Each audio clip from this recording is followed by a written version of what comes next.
অভিনয়টাকে এত পছন্দ করতে শুরু করেছে ওই ছোট বয়স থেকে, এটা আমরা বুঝতে পেরেছি যখন তারা কাজটা করলো।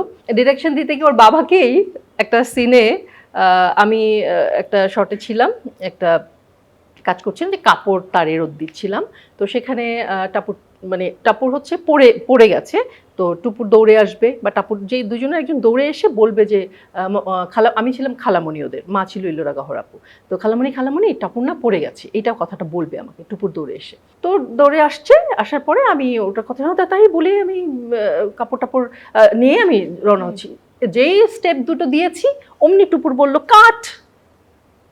তো আমি থেমে গেলাম। ওর বাবা বললো কেন মা, কাট কেন, কি হয়েছে, কোনো প্রবলেম?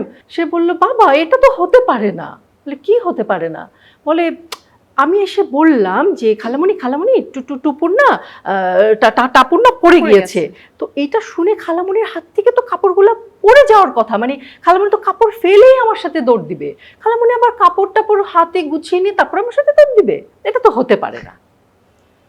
তখন বুঝলাম যে আসলেই তারা তাদের জবটাকে, তাদের কাজটাকে তারা ভীষণ ভালোবেসে এবং মনোযোগ দিয়ে করে।